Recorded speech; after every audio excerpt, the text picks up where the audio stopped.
இந்த பேரழிவுல எத்தனை பேர் இறந்தாங்க, எவ்வளவு இழப்பு ஏற்பட்டுச்சுங்கிறதெல்லாம் கணக்கிடக்கூடிய சூழல் இல்லை. கணக்கிலேயே அடங்காத ஒரு பெரிய அழிவு இது. ஊரை இழந்து, உற்றார் உறவினர்களை இழந்து, வீட்டை இழந்து, பொருட்களை இழந்து, பிழப்பை இழந்து, கிட்டத்தட்ட சொந்த நாட்டிலேயே அகதிகளா நின்ன தனுஷ்கோடி மக்களுக்கு உதவுறதுக்கு அப்போதைய தமிழக அரசு பல நடவடிக்கைகளை எடுத்திருக்கு. அந்த சமயத்துல அங்க இருந்த கலெக்டரை இன்னைக்கும் மக்கள் நன்றியோட நினைக்கிறாங்க.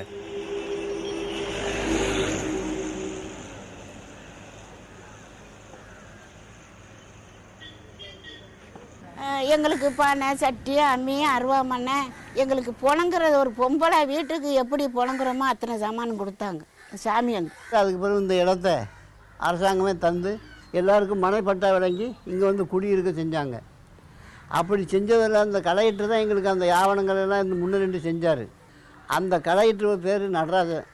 அவர் நின்று எங்களெல்லாம் இப்படி வந்து குடியமர்த்தினதுக்காக ஒரு நன்றி விசுவாசமாக இந்த ஊருக்கு நடராஜபுரம்னு பேர் வச்சோம்.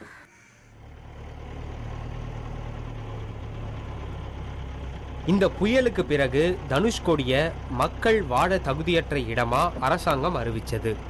தனுஷ்கோடியில இப்போ பேரழிவின் மிச்சங்களா உடைஞ்ச கட்டடங்களும் படகுகளும் தண்டவாளங்களும் அங்கங்க செதறி இருக்கு.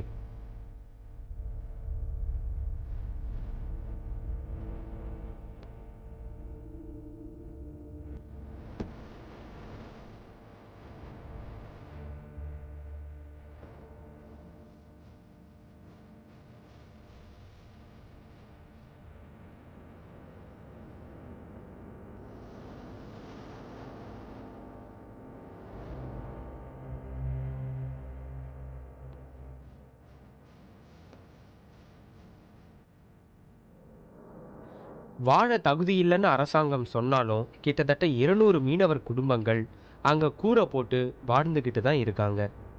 சாலை கிடையாது, மின்சாரம் கிடையாது, கடைத்தெருக்கள் கிடையாது, மருத்துவமனைகள் கிடையாது. ஆனாலும் எங்கள் மண்ணை விட்டு போக மாட்டோம், இதுதான் எங்களுடைய வாழ்க்கைன்னு சொல்லி அந்த பகுதி மக்கள் அங்கேயே வசிக்கிறாங்க. அரசாங்கத்துக்கு தனுஷ்கோடி பற்றின நினைவு இருக்குங்கிறதுக்கு அடையாளமா ஒரே ஒரு அரசு பள்ளிக்கூடம் அங்கே இருக்குது. நம்ம எல்லாருமே ஒரு அழிஞ்சு போன மயானத்தில் தான் வாழ்ந்துட்டு இருக்கோம். நம்ம இந்த உலகத்தில் வாழக்கூடிய எல்லா இடமும் ஏற்கனவே மக்கள் வாழ்ந்து அழிஞ்சு போன பகுதிக்கு மேலே தான் வாழ்ந்துருக்கோம். இப்போ சுடுகாட்டுக்கு மேலே இப்போ வீடு கட்டுறது இல்லையா உங்களுக்கு?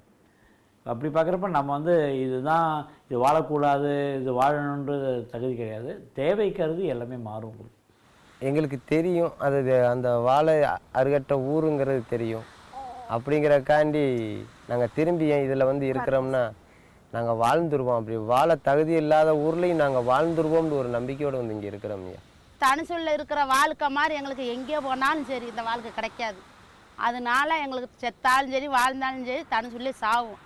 எங்கள் பிள்ளையில கூட வெளியூர் பக்கம்னாலும் கெட்டி கொடுப்போம் தர நாங்கள் இந்த தனுசுடி விட்டு இந்த மண்ணை விட்டு நாங்கள் போக மாட்டோம். அரசாங்கம் சொல்கிறதுல எந்த நியாயமும் இல்லை. அந்த இடம் அழியாது, அழிக்கவும் முடியாது. அது வந்து ஒரு பெரிய புண்ணிய ஸ்தலம். யாரையும் எதிர்பார்த்து அது வளராது, அது வளர்ந்துக்கிட்டே வரும். வளர்ந்து ஒரு பெரிய நகரமாகும். பெருங்கொண்ட போக்குவரத்துலாம் அது ஏற்படும். அது யாராலையும் தடுக்க முடியாது. என் புள்ள குட்டிய எல்லாமே தனுசுக்கோடி தான். எங்களுக்கு பசி அளக்கிற சீதேவியே தனுசுக்கோடி தான்.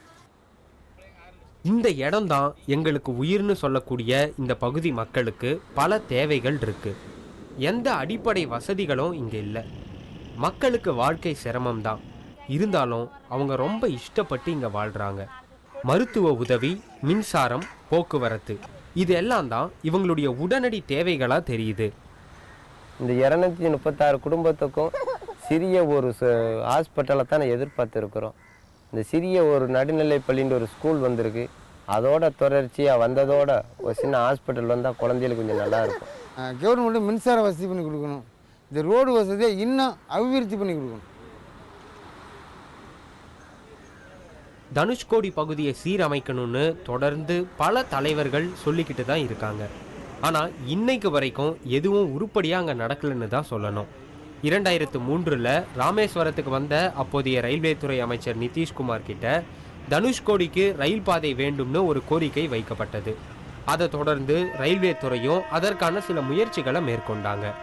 11 வருடங்கள் ஆயிடுச்சு. ஆனால் இன்னைய வரைக்கும் அங்கே ரயில் வரல. ஆனால் அறிவிப்புகள் மட்டும் தொடர்ந்து வந்துக்கிட்டே இருக்கு. இப்போ தனுஷ்கோடிக்கு சாலை அமைக்கிறதுக்கான திட்டம் ஒன்று நெடுஞ்சாலைத்துறை அறிவிச்சிருக்கு. ராமேஸ்வரத்திலிருந்து தனுஷ்கோடிக்கு போகக்கூடிய அந்த சாலை பணிகள் இந்த வருஷம் ஜூன் மாதம் தொடங்கப்படலாம்னு செய்திகள் வருது. செய்திகள் வர்றது வழக்கமான ஒரு விஷயம்தான். சாலையும் ரயிலும் வருதான்னு பொறுத்து இருந்து தான் பார்க்கணும். இன்னைக்கு ராமேஸ்வரத்தில் நீங்கள் தனுஷ்கோடி போகணும்னு சொன்னீங்க, ஒரு 5 பேர் 6 பேர் போகணும்னா 1200 ஜீப்புக்கு ஆகுது. வேனுக்கு வந்து 2000 ரூபா ஆகுது. 10-12 பேர் போகிறதுக்கு வந்து 2000 ரூபா ஆகுது. அப்போ என்ன ஆகுது உங்களுக்கு வந்து மக்கள் வந்து விருப்பப்பட்டு போகிறான், ஆனால் வந்து அந்த பொருளாதார ரீதியாக அவனுக்கு வந்து கஷ்டம் ஏற்படுது. இன்னைக்கு அரசாங்கம் விடக்கூடிய பஸ் வந்து 10 ரூபா தான். இந்த பழைய அதாவது 3ஆம் சத்திரம் வரைக்கும் 10 ரூபா, அதுக்கு மேற்கொண்டு அங்கே போனால் 5 ரூபா ஆகும். அப்போ 15 ரூபாவில் வந்துன்னா 15-30 ரூபாவில் வந்து ஒருத்தன் பார்க்குறாங்கிற போது ராமேஸ்வரத்தில் வரக்கூடிய சாதாரண சுப்பனும் குப்பனும் அந்த பகுதிக்கு போகிறதுக்கு வந்து வாய்ப்பு இருக்குது. கடுமையான புயல்கள்னாலையும் சுழற்றி அடித்த சுனாமினாலையும் பாதிக்கப்பட்ட பல பகுதிகள் இன்னைக்கு சீரமைக்கப்பட்டு இயல்பு வாழ்க்கைக்கு திரும்பிக்கிட்டு இருக்கு. ஆனால் ஒரு காலத்தில் பெரிய துறைமுக நகரமாக ரொம்ப சிறப்பாக இருந்த தனுஷ்கோடி மட்டும் தள்ளி வைக்கப்பட்ட ஊரா தனிச்சு தவிச்சு தலை நிமிராமல் இருக்கு. அந்த அழிவு ஏற்பட்டு கிட்டத்தட்ட 50 வருடங்கள் ஆக போகுது. இன்னைக்கு வரைக்கும் அந்த பகுதியில் எந்த சீரமைப்பு பணியும் நடக்கலை. தமிழ்நாட்டுக்கு தேவையில்லாத பகுதியாக தனுஷ்கோடியை தள்ளி வைக்க முடியாது. தனுஷ்கோடியில் அழகான கடற்கரை இருக்குது, வளமான வணிகம் இருக்குது, ஆத்மார்த்தமான ஆன்மீகம் இருக்குது, சுகமான சுற்றுலா இருக்குது. ஆனால் தனுஷ்கோடிக்கு உயிர் கொடுக்க அரசுகளுக்கு தான் மனசு இல்லை.